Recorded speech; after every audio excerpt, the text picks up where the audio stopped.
Welcome to this first Tech Bites of the winter term. Today we're talking about Microsoft Forms, which, if you don't know, Microsoft Forms is a survey tool. Microsoft Forms is a very easy to use and yet very powerful survey tool, and so we're going to look at it today.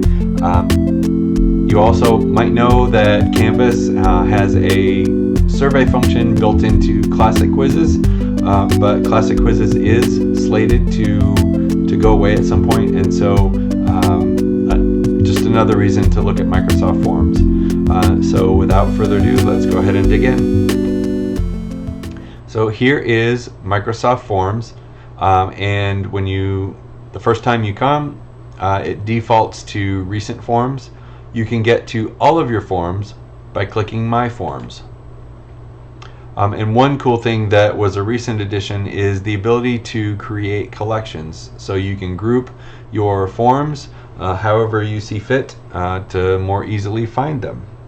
Let's go ahead and look at creating a form. I do want to note here that it is possible to use a Microsoft form as a quiz. We're not actually going to talk about that. The tool is very similar. The only difference really is that you can associate points with each question. So we'll go ahead and click New Form, and we give the form a title.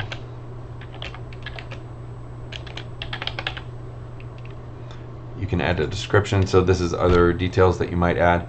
Forms are great for RSVPs. You can use them to collect files. They're great for metacognitive exercises to help students think about their learning, so you can have pre and post surveys for students about things, and it's a great way to collect that information, as we'll see later.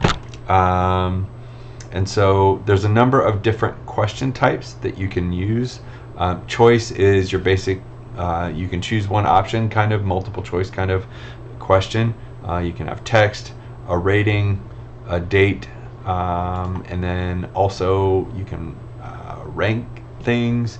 You have a Likert question, you can upload a file, and I'm not really sure what Net Promoter Score is, so I'm going to skip over that one. And additionally, sections. Some of the question behavior, you can add all, and then you can, so if you wanted participants to be able to select multiple things rather than just a single answer, you can select multiple answers, and then these become checkboxes. You can also require questions, and then under the ellipsis, you can shuffle the options within a question. You can make them drop downs. So if there's a big list, that might be helpful. Subtitle is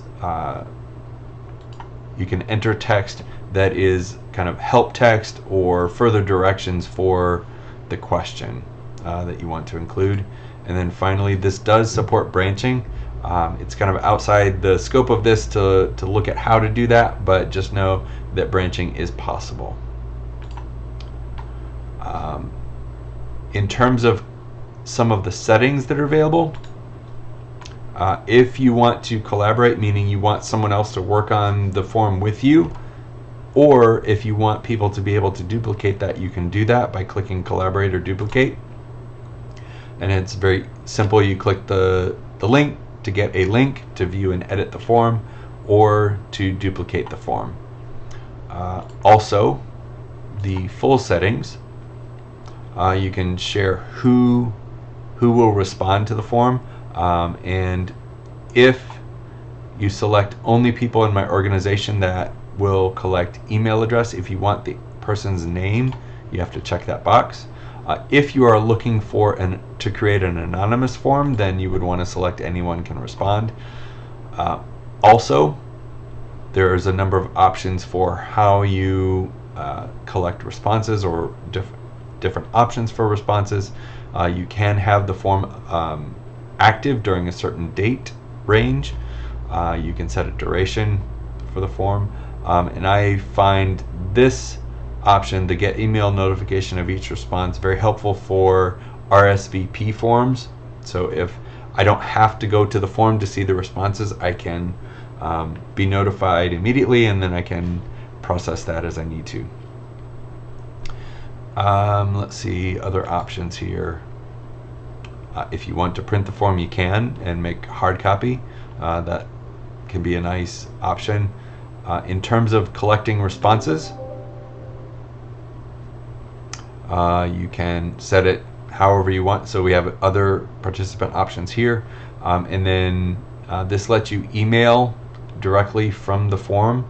You also can create a QR code, and finally, if you want to embed this into Canvas, either the link, so we can see the link over here, and you can shorten that if you want, or this embed option here. If you copy this code, you can very easily paste it into Canvas and have it show up on a page in your course. And finally, there are different themes available. You can customize this. You can add your own images if you want. So play and make it as pretty as you want. So this is Microsoft Forms. Let's look at what you can do in terms of responses. So I'm going to close this, and we'll go to a form that's already filled. So once you have responses, you'll see the total here on this tab. You can click into that. This gives you some nice summary of the responses. And it is possible to print this, and you can also, and this is part of the power of this, you can open this in Excel. One second while I get this open, and then you have the power of Excel to filter and analyze all of the data that you want. So as part of this, I would like you to, if you have viewed this video, I'd like you to participate in a short survey. So please go ahead and grab that QR code now. So thank you so much for viewing this video. I hope that it was helpful. And if you have questions or want to integrate Microsoft Forms into your teaching, please feel free to reach out. Thanks and have a great day.